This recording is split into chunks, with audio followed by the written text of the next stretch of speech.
this. Why is that record one is not pressing? Huh. Okay, I have to. This is a new layout. One second. All right. All right, welcome back everyone dito sa paborito niyong political podcast, Deep Dive with Richard Haydaran. Obviously, we have a special guest today. Since the last time we had a conversation, a lot has evolved.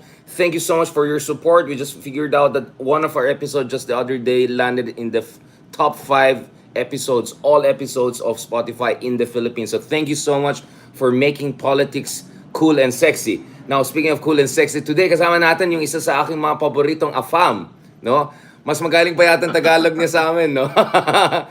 Dr. Joseph Scalis. Thank you very much, Joseph Scalis, Professor Scalis, for joining us today. Thank you, Richard, for having me. Tuloy pa rin yung mga TikTok mo in Tagalog, Joseph? Nasa Hong Kong nga ako ngayon, so medyo limitado ako sa TikTok. Baka mamaya Oo nga pala, no? Meron. Yeah. Baka mamaya nagmamandarin ka na. I think just to be clear, just to be clear to people, TikTok comes from China, but in China they use it to learn how to solve calculus in 2 minutes. They don't use it to waste their time and life, right? Last time I checked, our Chinese friends are very productive with their TikToks. Kasalanan natin yan. Thank you, Joseph, again for joining us. Let's talk about your book, your new book, and try to see also how that might shed light on the recent developments. Obviously, ikaw isang historiador. Hindi ka isang marites katulad namin, di ba? Political scientists and economists, we are the marites ones, trying to pretend we know everything about what's happening, what is about to happen. Pero, syempre, para maintindihan natin at ma-appreciate natin yung mga latest development, we have to have an historical lens.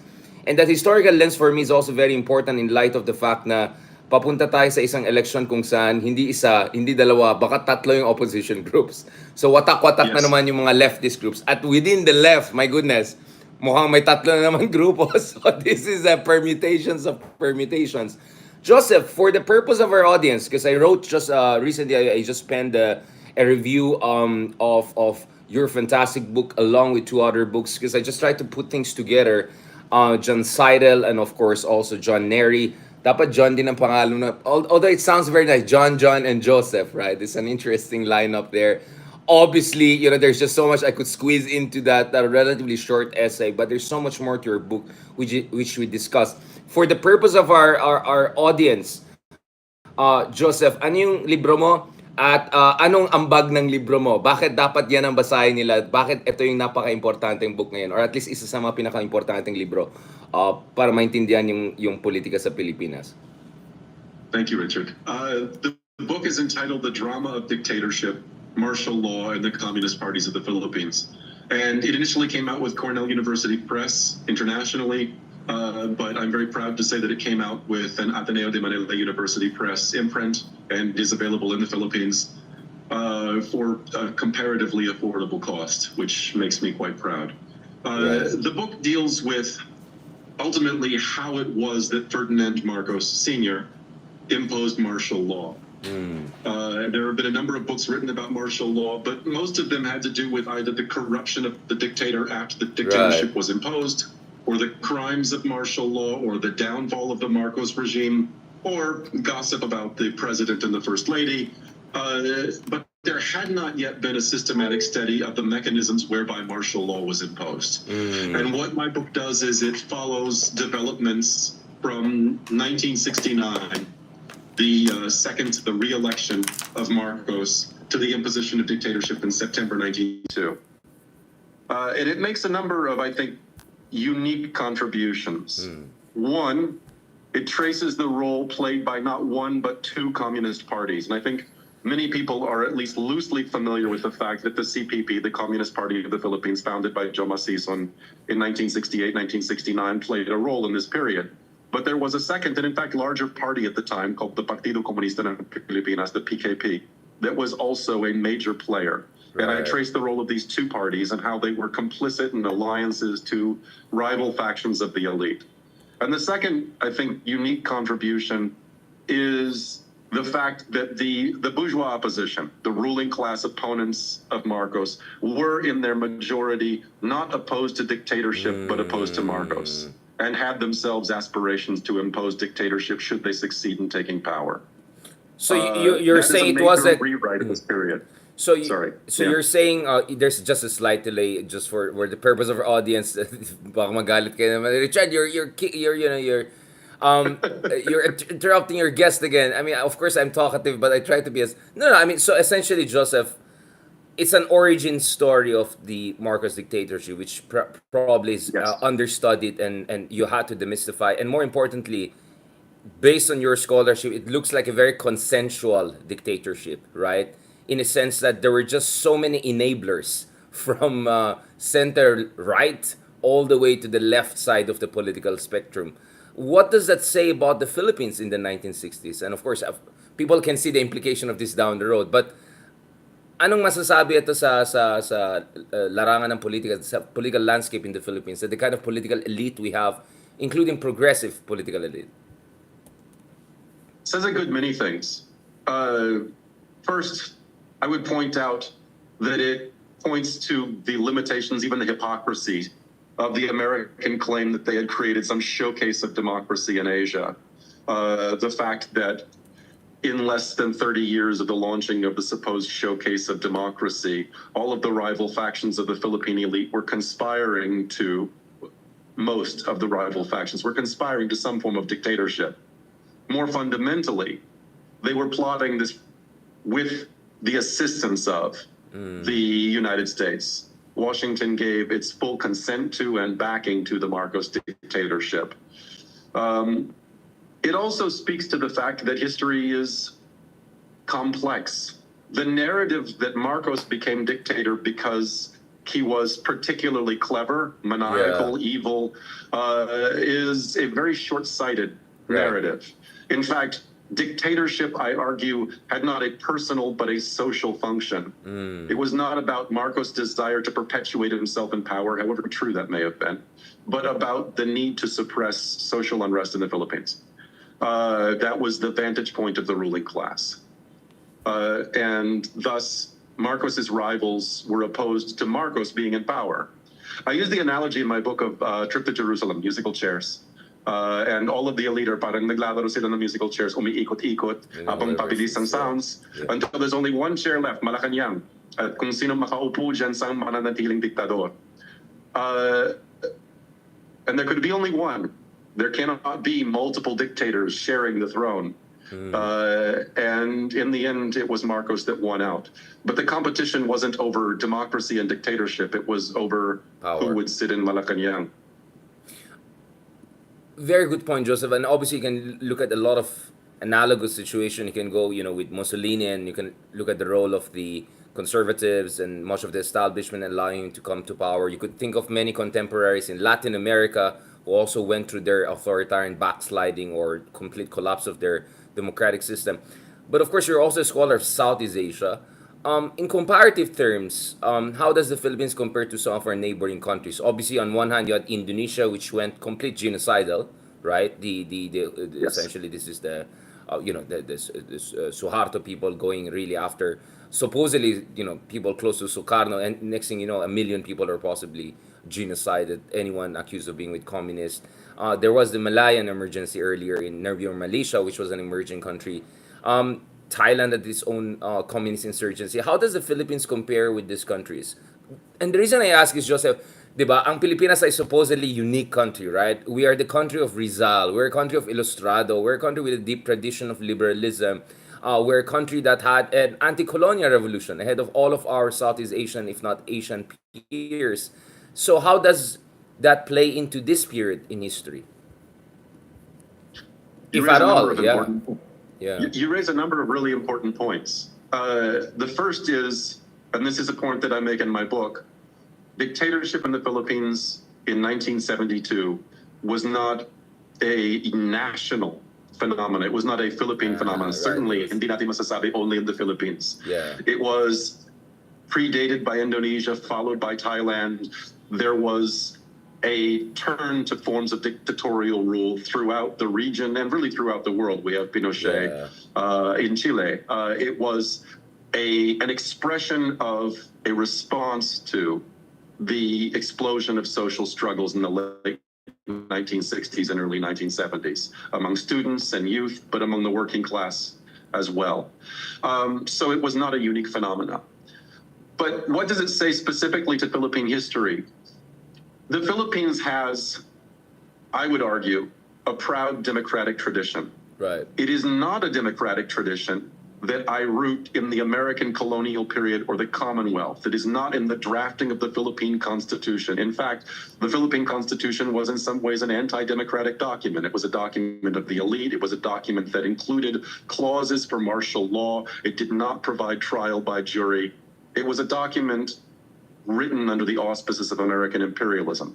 The Philippine democratic tradition emerges out of Bonifacio, the Katipunan, the writings of Rizal, the anti-colonial struggles against Spain, and the struggle against the conquest by the Americans in the Philippine-American War. That doesn't go away despite American colonial rule or the brutality of the Japanese occupation. The folk memory of that, the traditions of that persist in social struggles. And that democratic tradition had to be bought off or suppressed in order for martial law to be successfully imposed. Marcos was not alone among Philippine presidents in aspiring to remain in power.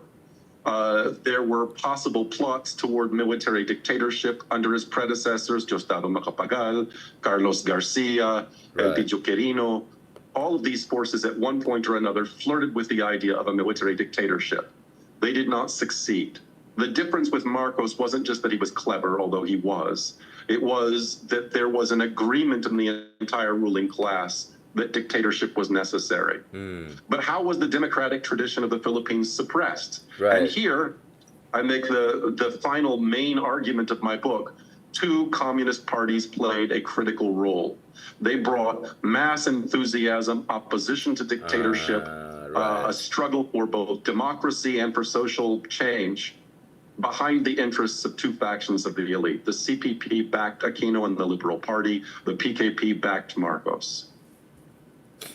That's a very important one. I mean, there's a reason why in my review I started with Kipling, the half devil, half child, very Orientalist, disparaging comments about Filipinos. And if you can see, the implication was actually he was more accurate if he were referring to the elite in the Philippines, not the ordinary Filipinos. You can say that the Kipling dictum applies to the Philippine elite. The people who you were expecting to be steeped in the democratic tradition, the people who you were expecting to hold the line, as the line goes nowadays, the people who were expecting to fight for progressive values and ideals, the people who were expecting to be courageous in defense of Republican traditions from Bonifacio and Cartilla and all of that.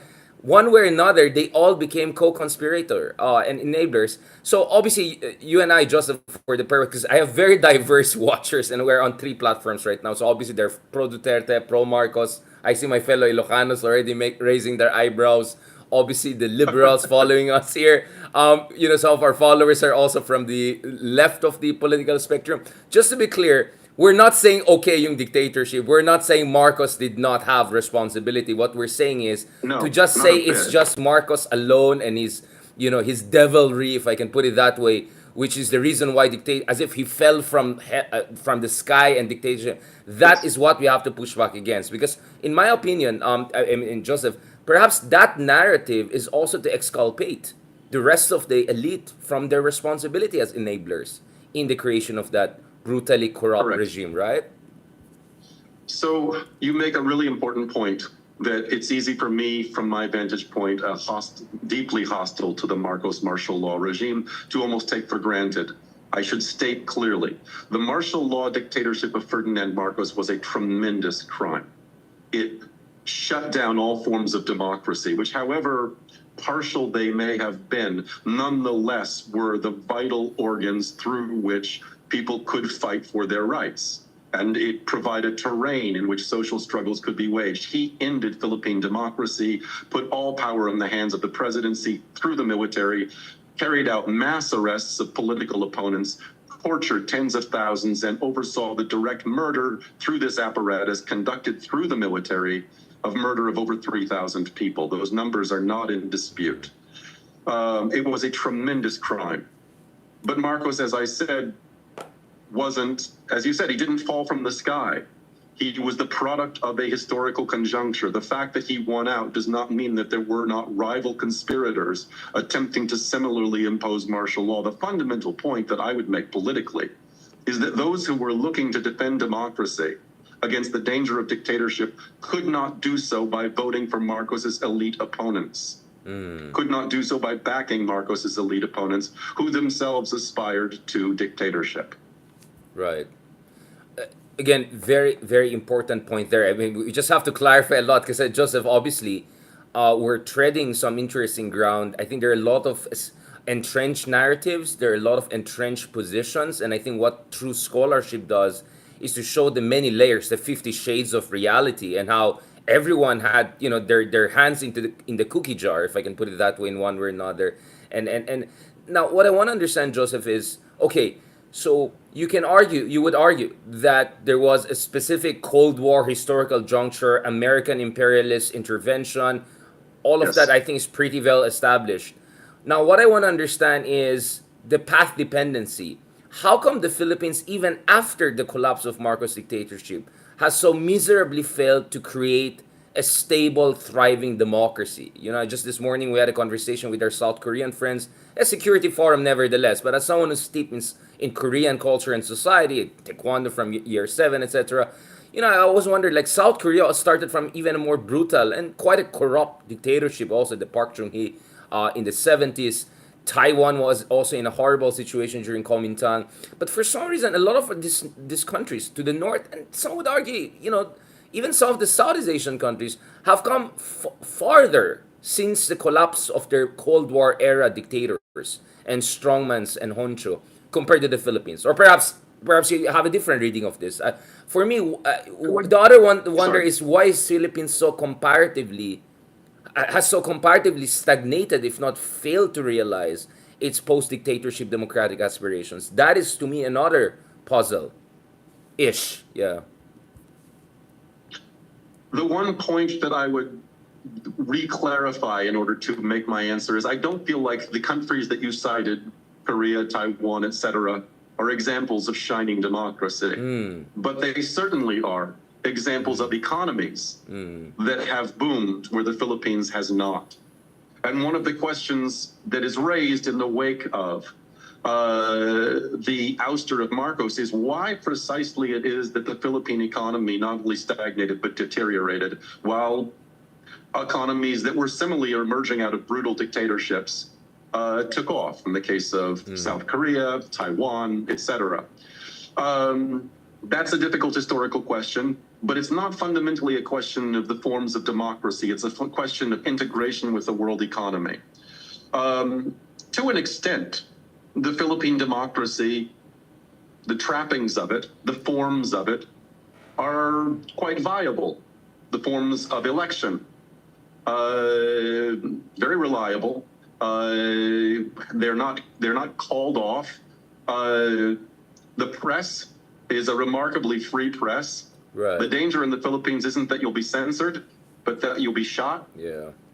If you publish something that is freedom not after appreciated. expression. Yeah, freedom after Exactly, expression. sort of post-hoc censorship. Yeah. So I would not root the question in the failure of democracy. It was the failure of capitalism.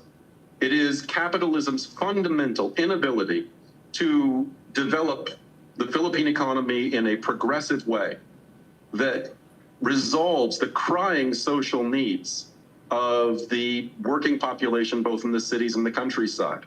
It is bound up to an extent with the Philippines' relationship to the United States, a relationship that hamstrung Philippine economic development for many years. The character of globalization and the manner in which the Philippines integrated itself with a globalized economy that favored service sector economy rather than the development of industrial production in any form. And it's bound up with the persistence of elite familial rule in the Philippines, the political dynasties that forever dominate the political spectrum and thus control economic development, both through the forms of corruption, but more fundamentally in terms of stymieing economic development behind their own business Joseph, interests. that's a very good point. I mean, obviously, I had a different discussion with Walden and Leloy on industrial policy, and Leloy actually has a new book about origins of the Philippines' failed industrial Yes. policies. So definitely, that's a separate conversation. Perhaps what I want to emphasize here is why do we have a uniquely or singularly rapacious oligarchy? Because there's chaebol in South Korea. You know, the Kuomintang is still around in Taiwan. You know, it's not like our neighboring Southeast Asian countries don't have their own oligarchs. Some of them very similar to the kind of oligarchs, mestizo, Creole oligarchs we have in the Philippines. But the ones in the Philippines seem to be singularly rapacious, you know, in terms of the way they dominate the economy and hold back the development of the country. So it's more of a not only a political economy question, I would rather say a sociology of the Philippine elite question, right? Which I felt you kind of touched on quite intelligently, perhaps not directly. You're not an anthropologist, but one of the things I took away from your book is that it provides a kind of an anthropological point of view. The reason I ask is this: we actually had Bam Aquino, for instance, on our show a few months ago, and I asked him about, for instance, Ninoy Aquino. In his younger years, some would argue that he had aspirations, but perhaps we're not too far from Marcos Sr., and Marcos Sr. saw him as a rival. So if you think of a lot of stars in Philippine politics, they had very similar temperaments. Very similar temperaments. Some would say questionable temperaments, rapacious temperaments, right? If you look at the competing elites here, you know, oh, you want to talk about Poway complex of Marcos, and the Marcos people say, oh, let's look at Hacienda Luisita. You want to talk about Hacienda Luisita? Oh, let's look at Kibaloy's kingdom. You know, like everyone has skeleton in their closet. This is quite an interesting sociology of oligarchy that we have in the Philippines, right? This is a fascinating subject. Yeah. There is, I don't want to say unique, for it certainly is not, but there is a particular brutality to the Philippine oligarchy. And that has a history to it. And to very loosely trace that history, one must understand the impact of Spanish colonialism. Not simply the legacy of the creation of the dons and doñas and the haciendas, although that is critical. And the agricultural character of the Philippine economy bound up with the nature of the creation of mestizo land ownership under the Spanish. That was a critical component of this. But what is more, those forces retained ties to Spain, often as the mother country, for the space of a half century after the end of Spanish colonialism, in some instances to the present. And that took a particularly phalangist bent. These were fascistically inclined individuals. Francoist. Yes, yes. Just to give one example, and not to single him out, to give one example, Diosdado Macapagal was closely tied to the Franco regime and to phalangist ideas.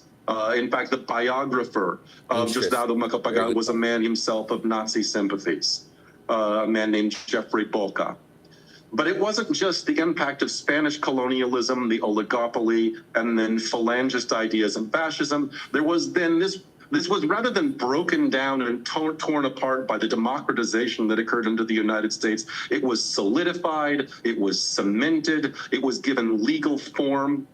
The brutality of oligarchy was dressed up in the Declaration of Independence and the words of Thomas Jefferson by American colonial rule. Then the Japanese occupation. This was not a blip in Philippine history. The lie about the occupation is that the elites who collaborated did so to mediate the brutality of the Japanese, that Laurel, Aquino, and company operated within the Japanese rule so that they could moderate the brutality of the regime. This is far from true. Laurel was intimately tied to the Japanese long before the Japanese ever invaded the Philippines. His son was in Manchuria in the 1930s. Aquino was the head of what was effectively the Kimpetay of the Philippines, the Kalipapi, a fascist organization. These were, again, forces tied to utter barbaric rule, and they preserved themselves through these means. The independent Philippine familial elite continued this legacy. When you examine it in that historical light, the ruthlessness of this social class becomes far less surprising. Very interesting. I had a personal experience of, just the other year, last year, so Rizal's works were inducted into the canons of Spanish literature dun sa Instituto Cervantes in Madrid. And I wrote something very nice about, Madrid is beautiful, blah, blah, blah, and how far Madrid has come from the days of Franco, something like that. And then immediately at some friends, I won't drop names, they went on defensive. Oh, how dare you compare Franco to Marcos? He brought development. It's like, wait, I thought you guys support Lenny. I thought you guys support liberals. And so, I mean, I felt that was the light version. I'm sure there are more Francoist hardliner versions with some of our friends who are, have very Creole background. But Joseph, I want to ask also about the American aspect, because I know you singularly feel also responsible as an American. I always felt that coming out in your statements and all, and also your true love for the Philippines. Kaya you're my favorite afam. Um, what about America's libertarian tradition? Because I feel the America that colonized the Philippines. By the way, I think our American officials have to be honest when they say we have a special relationship. They should say you were our colony. I hated the way they tiptoe around it. Like we were colonized by you, denied us our first independent republic in this part of this world, right? But going back to this, to what degree was the America that colonized the Philippines also very antithetical to development of a modern capitalist state? Obviously, you are critical of capitalism, but my point is, this was an America that was, I mean, this is a pre-New Deal America. This is a very libertarian America. This was a very brutally anti-strong state, welfare state America. To what degree was that also hamstringing the Philippines' national political economic development? The American legacy. So many points to be made. I'll Yeah. try and make a few quick ones. Thank you for raising this. Sorry, this is the shortcut version. Yeah. I am quite passionate about this subject, as you know. First, yes, the hypocrisy of referring to these things as special ties is particularly galling. One cannot dress up a war of conquest and 50 years of colonial rule as if they constituted some sort of special relationship. Yeah. It is a truly disgusting lie. Somewhere from 200,000 to 1,000,000 Filipinos died as a result of the Philippine-American War. The most galling act of hypocrisy, and speaking of historical ties that I recall, was the christening of the boat given by the United States to the Philippines that became the Gregorio del Pilar, named for Goyo, who was killed by the Americans at Tirad Pass, and that was an example of special ties? God. Turning to the question of the way in which the Philippine economy was shaped by the United States. The Philippine economy was not shaped, I would argue, as a non-capitalist or uncapitalist economy, but a particularly capitalistically underdeveloped economy. In other words, Extractive. the United States, and not Spain, the United States, more than any other power, was responsible for integrating the Philippine economy into world capitalism. Yeah. And the Philippines thus became an entirely capitalist economy brought into world capitalism, but it was of a peculiar character. Yeah. It was an agrarian capitalism. It was a capitalism that could not, by the means of economic tools deployed by the state, such as tariffs, such as subsidies, implement some form of import substitution industrialization. It was thus brought into the world market by the United States as the growers of sugar and abaca and so on. And that had lingering impacts. So it wasn't so much that it wasn't a capitalist development, it was that it was a peculiar capitalist development, one marked by a good deal of the so-called third world, an agrarian capitalism dependent on the centers. I mean, it was Yes. a weird hybrid of this kind of a new feudalism, right? An extractive capitalism. A pretty toxic combination. The reason I also mentioned this is because, I want to be fair to my Spanish friends and all. Like, we bash them a lot, but the Americans had a unique opportunity of not giving Spanish era elite the free hand and the carte blanche that they would come to enjoy during the American Commonwealth, right? I mean, there's a great continuity from Spanish era elite in the late 19th century all the way to the American Commonwealth period. I mean, look at the Sing-Sons, because I come from the North Ilocos region. Some of the elites we have there date back to the Spanish era, and they thrive during the American era. Now compare that to Americans bludgeoning the Gomintang and the Korean oligarchs. Hey, get your act together, otherwise you're going to be colonized by the communists. So the Cold War imperative, to a certain degree, forced America to force its clients in Taipei or Seoul to kind of behave themselves. It was, I would say, positive imperial pressure, if I can put it this way. In the Philippines, there was never any kind of a constructive, or you know what I'm saying, a reconstructionist approach by America to make sure the worst and the most rapacious elite from Spanish era will not have a good time, not to mention the new tycoons that will come during the Marcos era. I just wanted to also look at that aspect of how America easily, seamlessly absorbed the Spanish principales and Spanish era oligarchs. Yes, I would characterize America's imperialist relationship with China, Taiwan, and South Korea differently, but I agree with you that the treatment of the Philippine elite had a peculiar character, and that it was bound up with the formal colonial occupation of the Philippines, and was certainly connected with the continuity with Spanish colonial rule.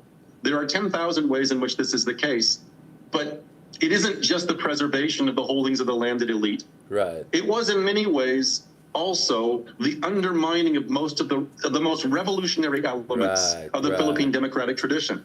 The Philippine democratic tradition was, and many of the listeners will be somewhat shocked to hear this, in many ways a deeply anti-clerical tradition. It was marked by a hostility not to religion, but to the religious orders and their control of land, their power over Masonic orders, the minds of ordinary Filipinos and so on. This is markedly true in Rizal's writing, but it was true in the writings of Bonifacio Jacinto and others. It was continued by Macario Sakay. That is a proud tradition of Philippine opposition, part of the Philippine democratic tradition that I am talking about. It took the shape of Aglipay creating the Iglesia Filipina Independiente. There was an attempt to push back against the power of Rome, of the papacy, and of the clerical orders. The function of the United States was to preserve clericalism, so much so that when McCarthyism comes to the Philippines in the 1950s, the sort of denunciation of supposed communists, which could bring you a life sentence in prison at the time. One of the things that the red baiters of the McCarthyites attacked was the reading of the Noli Me Tangere and El Filibusterismo. Both the Noli and Fili were regarded as possibly incendiary, even communist literature. You're saying Rizal was red tagged 50 years after his death. I mean, it's crazy, isn't it? About this. The red tagging of Rizal. It's just insane, isn't it? It's just insane. So in a way, if you look at it, in fact, there's I think a new book by a Filipino scholar in the U.S. about Vatican-U.S. relations, right? To make sure they can preserve that order. It's a fascinating scholarship.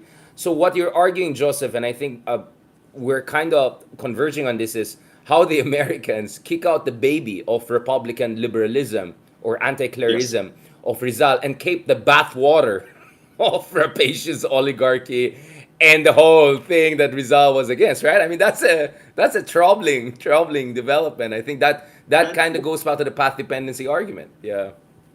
It's a good analogy, Richard. They kept the bathwater. They didn't throw out the baby with the bathwater. They only threw out the baby, and it's a reason. It's a reason why there is almost no section of the Philippine elite in the history of post-independence Philippines that is the continuator of the great Republican tradition, which should have had roots above all in the sort of the educated layers of Philippine society that served as the politicos and so on and so forth. It did not.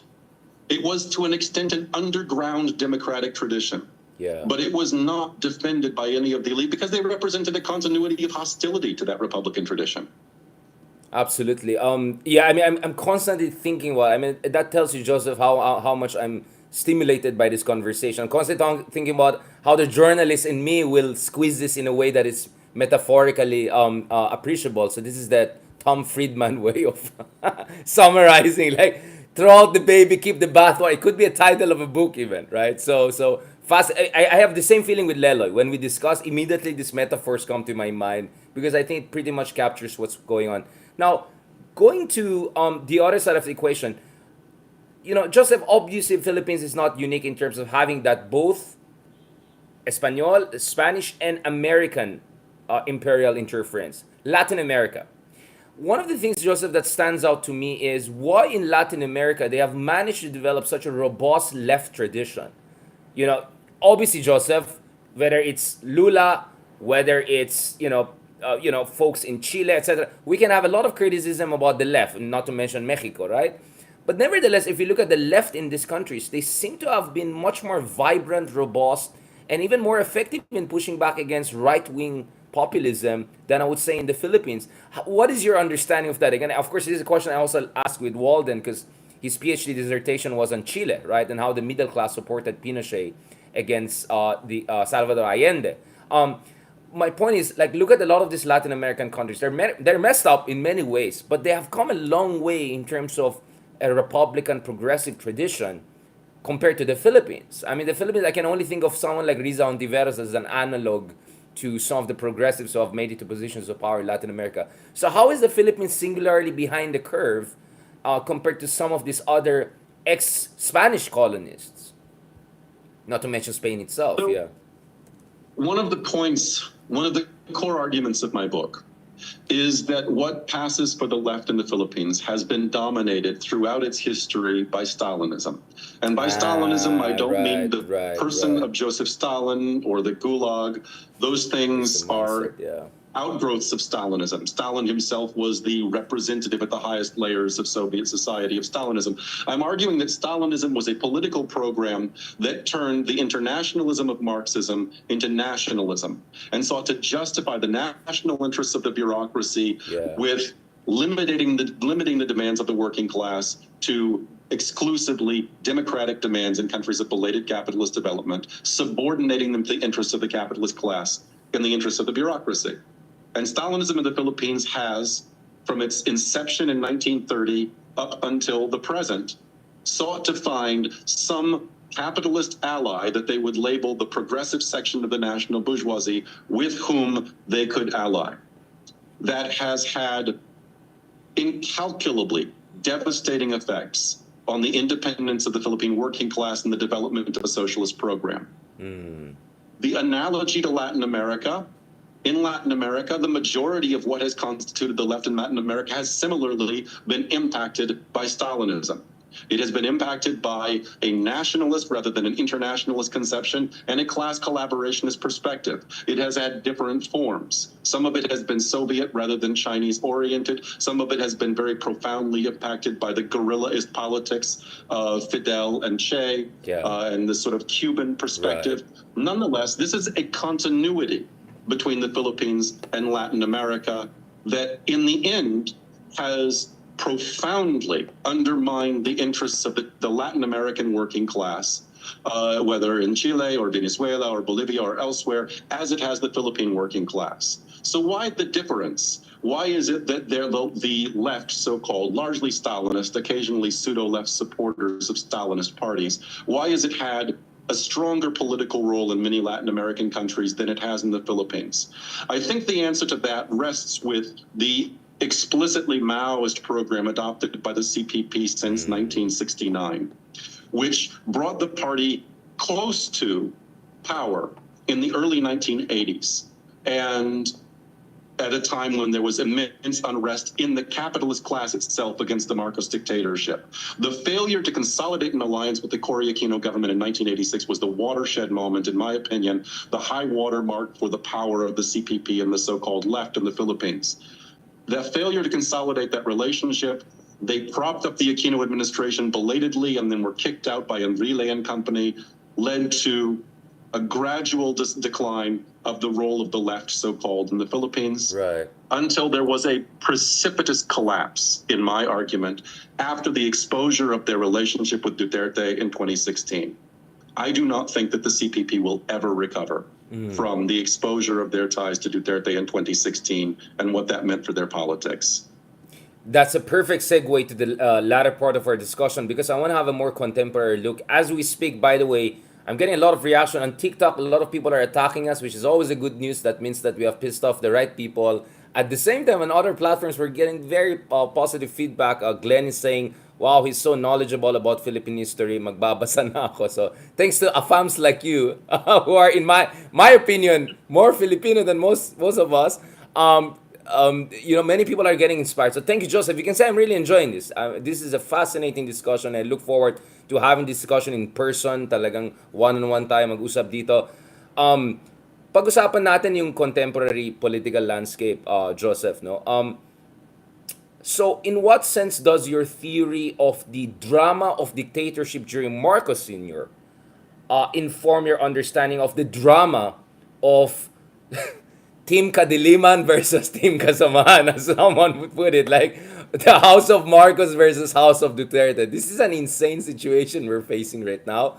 And just as insane, I would say, is the fact that we don't have one but multiple oppositions coming in the 2025 elections, which you would have thought that with the two gigantic notorious dynasties at each other, this is an opening for a third force, right? I don't mean it in the Tony Blair sense of the word. He's actually in town. I got to know a while ago. But in a more progressive, truly progressive sense.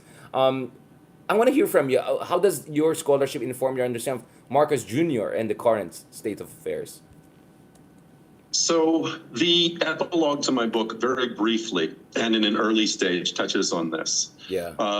In an early stage of the rivalry between Duterte and Marcos. But certainly, I published this book immediately after the election of Ferdinand Marcos Jr., and I was able to reference that. Yeah. It was also published after the death of Joe Masison, and I was able to mention that. So certain parts of this narrative rounded themselves out as this book came to publication. Right.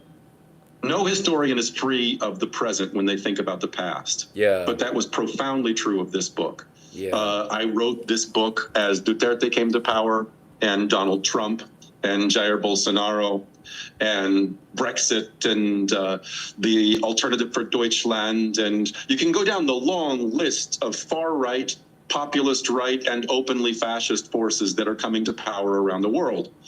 And the culmination, historically, for me, was the election of the son of the dictator in the Philippines. Right.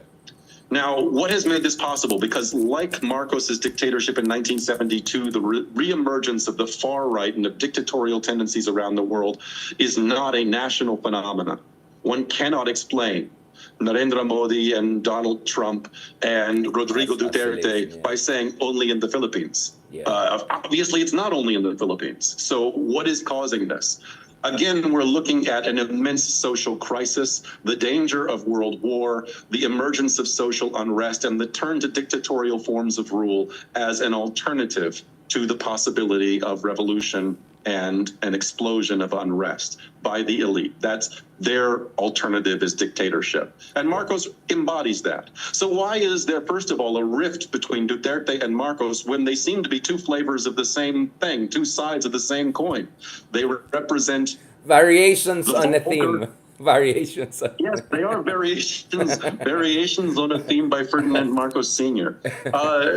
But Duterte certainly was of a more vulgar, openly fascistic form of the same concept. The divide between Ferdinand Marcos Jr. and Rodrigo Duterte ultimately is a geopolitical one rather than a social one. You can point to familial ties, and everyone likes to talk about who's married to whom and so on, and that has a certain significance. But most fundamentally, the divide between the Duterte camp and the Marcos camp is the divide between China and the United States.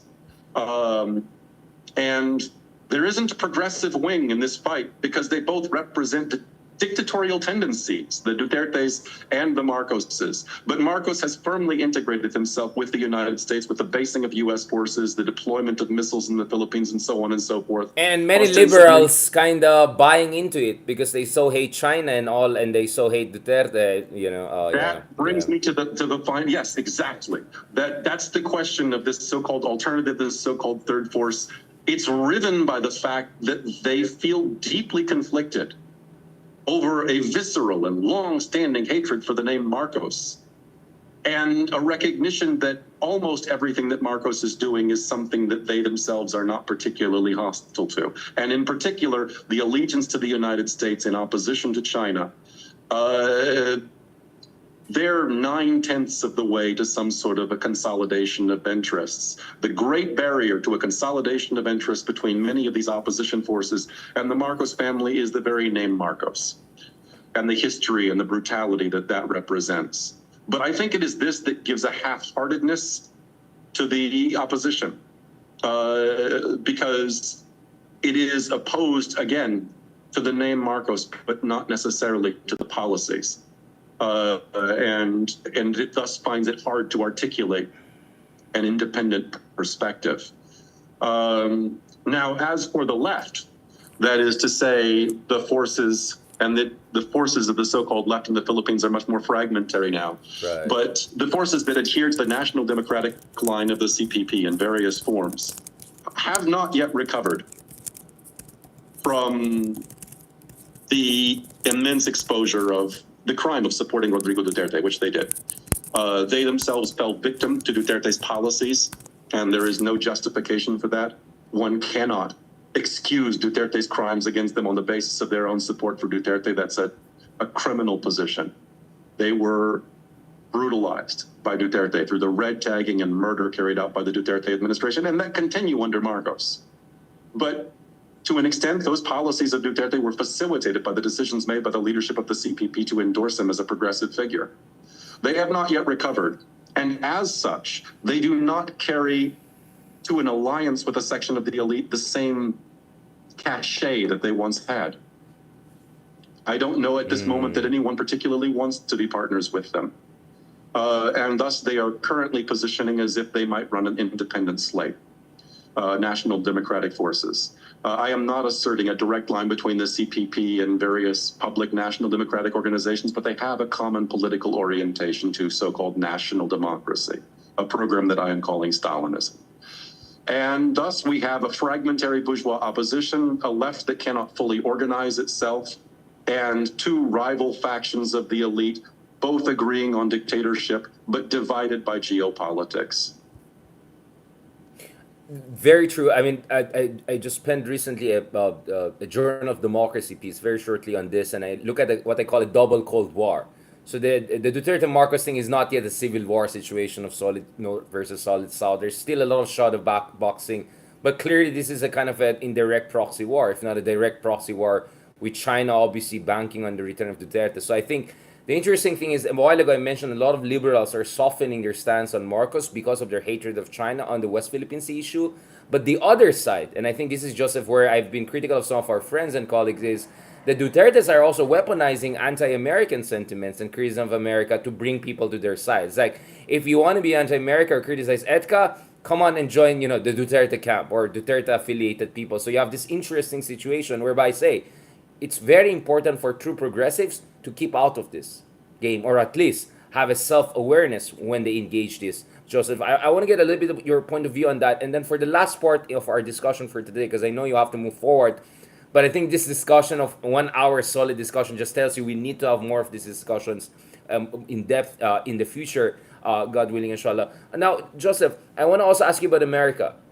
First of all, are you voting? How worried you are about prospect of mini civil war in the United States post-elections, polarization, and how do you see Trump 2.0 turning out? Way worse than the first Trump? Is this really America en route to some very troubling democratic collapse situation? So I want to also get your point of view on your own country, the United States. A lot raised, things that I am passionate about. I live in Hong Kong, but I'll be filing an absentee ballot. I will be voting in the United States. I will be voting for the candidate of the Socialist Equality Party named Joseph Kishore. He represents the Trotskyist movement in the United States and internationally. And that speaks to my own political perspective on a way forward, not only in the United States, but in the Philippines, which is the perspective of Trotskyism, which is an independent party of the working class. Yes, as you said, keeping entirely out of it. But by entirely out of it, not just the geopolitical dispute in the South China Sea and so on and so forth, but entirely out of an alliance with any faction of the capitalist class, but rather an independent party of the working class. That's my political perspective. What do I foresee in the United States? There's a famous book, I know you know it. It's called It Can't Happen Here by Sinclair Lewis. And it is a sort of prefigurative imagining of how fascism would emerge in the United States. It's chilling and in some ways very accurate. What Americanized Hitler looks like in the figure of a man named Buzz Windrip. Donald Trump, make no mistake, represents American fascism. The scapegoating of immigrants, the open declaration of intent for dictatorship, the contempt for democracy. Trump 2.0 represents possibly the end of democracy in the United States. I don't think that's an exaggeration in any way. a close election means the possibility of open conflict and bloodshed. Yeah. A clear win for the Harris campaign might mean the continuity of democratic processes a little longer, but counterpoint, it also might mean world war. The Democratic Party has put itself forward as the party that can successfully prosecute America's wars abroad. And these From are not Ukraine minor to wars. Taiwan, This from is Ukraine. Russia and China. This is Ukraine, etc.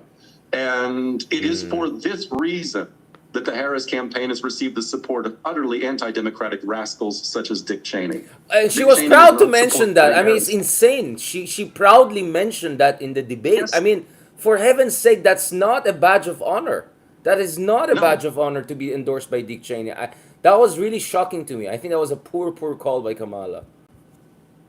Bernie Sanders said, I disagree with Dick Cheney about everything, but we share a common belief in American democracy. That is bullshit.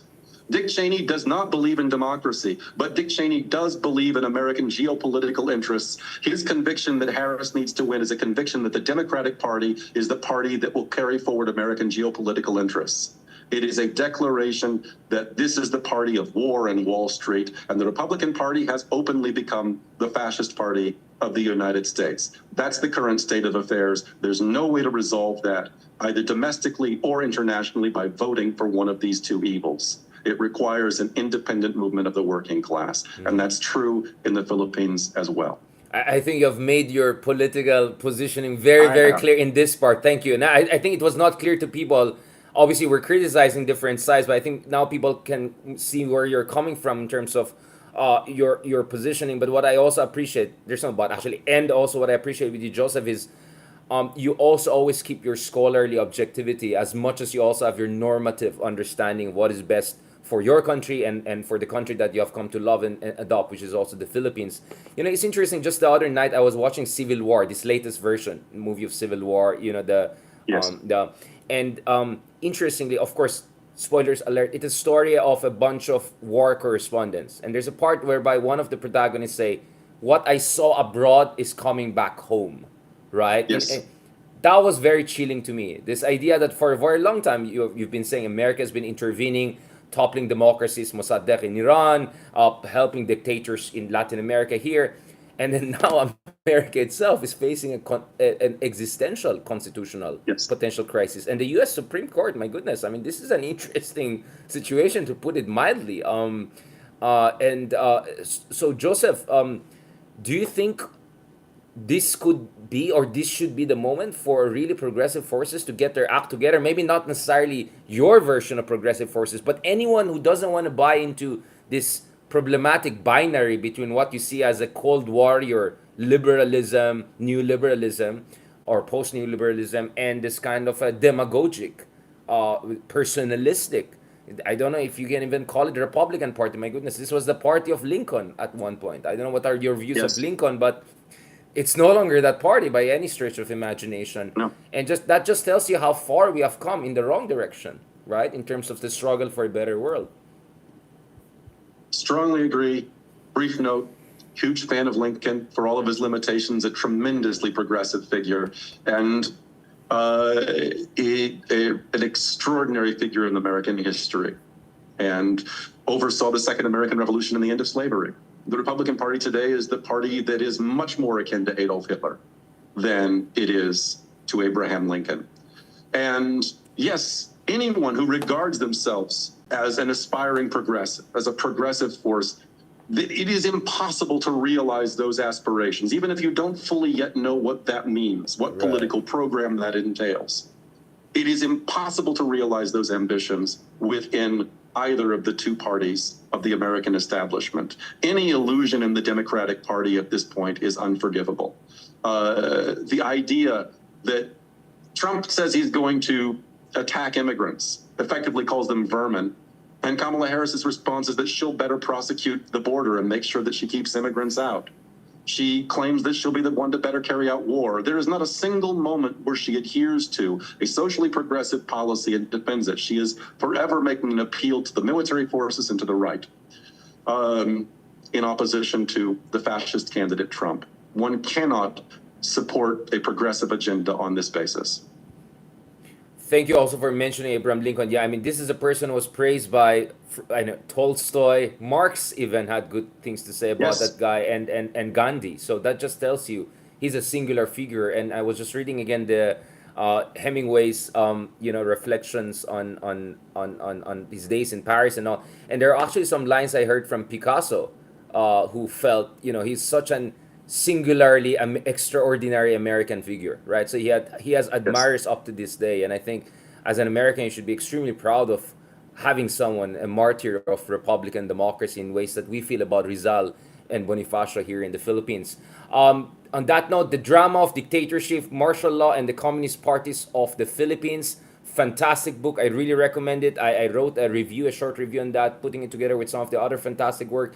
At the price of barely two Starbucks coffee latte, right? So definitely worth it. You want to understand the Philippines better. You want to understand the progressive view better. You want to have a world-class historical analysis of a tortured democracy and the tortuous journey, and that country happens to be Philippines in this way. You want to have it from my favorite Afam, and a true patriot, a true lover of Philippines and his own home country, of course, the United States.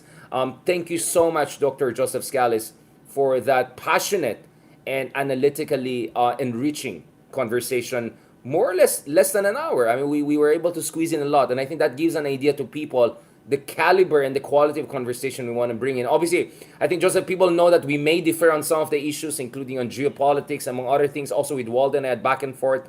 But I think people have to understand disagreements are normal, but what's important here is we first analyze how things have gone wrong. And I think we see a lot Yes. of almost complete convergence in our analysis of how things have gone wrong. And now the question is how to move forward in the right direction. Thank you, Joseph. Is there something you want to add before I let you go and take care of your family duties and the rest?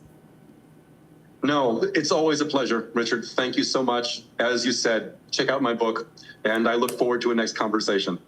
Definitely. And hopefully on the next conversation, we'll have a copy of your book and the autograph and all. Mabuhay ka. Maraming salamat, Joseph, and have a good day. God bless. Bye. Thanks. Salamat. Thank you. All right, guys. Thank you very much. As I said, this is what I do on our podcast, guys. We talk to people from very diverse background, different ideological orientations. We had people here who could end up working at the highest level, Elbridge Colby for Donald Trump if he wins. Now we're having people who are extremely critical of the entire political party system in the United States. Also another American with a very progressive view naman in this case. So, as I said, this is what I love with what I do. A lot of people may have issues with us. Minsan I get self-indulgence, I make jokes and all, but we're serious people. And you could see how serious we are in this kind of conversation. I think both I and Joseph, Leloy, all of us, we love Rizal. We're extremely proud of Bonifacio and our Ilustrados. And everything we do on this show is to honor the legacy of these true patriots and the forefathers and foremothers of this country. Dahil sa aming pagmamahal sa ating mga bayani, no? Tuloy-tuloy itong discussion na to. And kaya nga sabi ko, paborito kong afam ito si Joseph Scales, mas magaling pa yatang Tagalog niya sa akin. Dahil siya rin, napapamahal talaga sa Pilipinas. At nakikita mo, hindi siya nagsasalita ng parang, ako bilang Amerikano. No, super critical din siya sa sarili niyang bansa. And I really also appreciate this depth of understanding. Napakalalim yung kanyang pag-intindi sa ating kasaysayan, sa kasaysayan ng Pilipinas. At magagawa mo lang yan pag minamahal mo yung isang bayan. Hindi mo, so in many ways, this book is a love letter to the Philippines, if I can put it that way. It's like a love letter to the Philippines because it tries to understand what went wrong with our democracy and why we're struggling to make the most out of our democracy. But guess what? It's also people like Joseph that inspires us to push the envelope. As I said, I have disagreements with Joseph. My stance on EDCA, my stance on China-US competition is slightly different. But I think what we share is this idea that the Philippines deserves better. America obviously deserves better, right? And that we have to keep the flame going and we have to kindle and rekindle the memory, yung alaala, yung legasiya, yung mga ideals nila Rizal at ating mga bayanin. On that note, thank you very much. Maraming salamat. I really appreciate it. Of course, we have a very diverse set of followers here on 3 different platforms. wala na akong time to bring in Twitter kanina. I was wondering if Twitter is the right place to discuss this. As we can see, we see trolls like Brian Bentres, na obviously troll. We have other trolls. Ayan na, balik na naman ako sa Bardagulan. You guys think I'm just a typical academic that you can just intimidate me or something with Bardag. Guys, I'll eat you for lunch, okay? You guys were 6 years in power, you couldn't do anything, all right? I'll eat you guys for lunch. So if you want to troll me, go ahead, enjoy your time. But we're serious people, all right? And you cannot mess around with us. On that note, thank you very much. God bless, and talk to you soon. Maraming salamat po. And please continue to also support us on different platforms. Ma-upload na ngayon yung latest episode natin ng RRM in the studio. And this version, guys, is very well edited. In-edit namin na mabuti. Maganda, 4K, plus the audio and all. So I hope you really appreciate it. We continue to strive to bring you quality discussions, right and left, ladies and gentlemen. Maraming salamat. Mabuhay po kayo. Mabuhay ang Pilipinas. And talk to you soon. Salamat po. God bless po.